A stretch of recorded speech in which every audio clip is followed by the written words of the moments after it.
morning! It's a Thursday. So Thursday talaga yung araw ng ikot natin. Mamaya papaservice muna tayo ng KTM 790.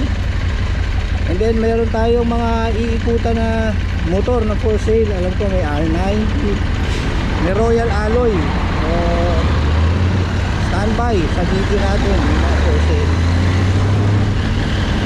Anyway, daang hari muna tayo. Las Piñas tayo pupunta po.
Pamilyar tong motor na to, itong Enduro XR na to. Si pobreng manlalakbay kaya ito.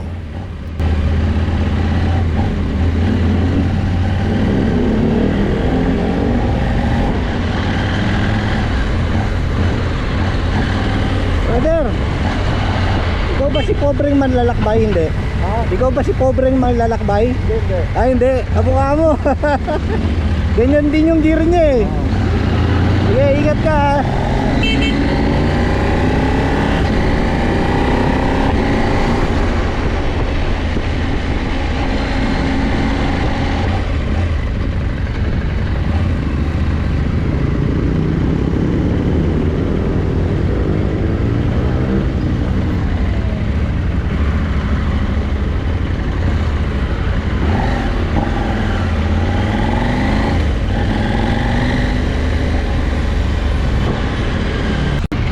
Alright, so alabang sa Port Road, nasa intersection tayo ng Moonwalk. Itong kakaliwaan natin. Diyan papunta yung sa service center ng KTM. Yan yung AVP Group, yung kay Baranjaran. Yung KTM Makati, yung flagship kasi nila nagsara. So meron tayong Wintec sa Bendia. Alam ko sa Dasma meron pa, pero ito rin yung nandun sa Danghari. Sila rin yung nandun sa Motor Ace. Yung team ko kasi iisa yan, basta AVB Group, Alpha Victory Bravo, yun yung kay Baranjaran. So doon tayo magpapaservice nitong KTM 790 again. So touchdown. So ito yung AVB Group, KTM team ko. Ito yung KTM Las Piñas.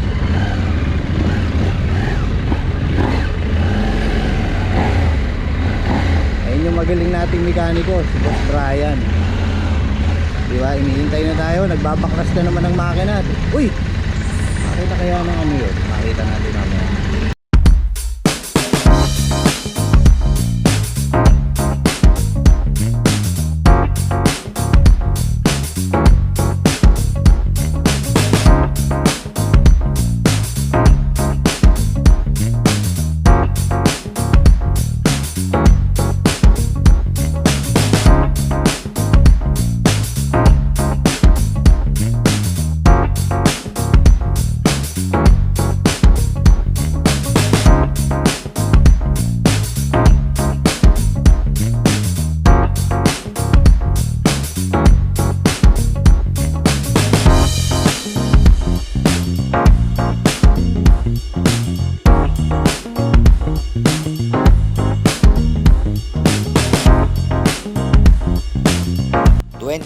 Royal Alloy TG300 matte silver, 1 of 1 na kulay yan dito sa Pinas. Asking natin 280,000.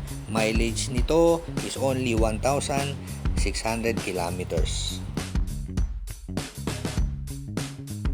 2022 BMW R90 Scrambler. 7,000 kilometers. 1.1 million negotiable, napakadaming upgrades nito. SW Motec engine guard and skid plate. Additional tachometer OEM ng BMW. SW Motec Legend side bag. 2023 model, brand new. Brickstone Cromwell 1200cc. 1 out of 1 ito sa Pinas. Traction control, cruise control, Kayaba suspension, TFT display, color is Timberwolf Gray.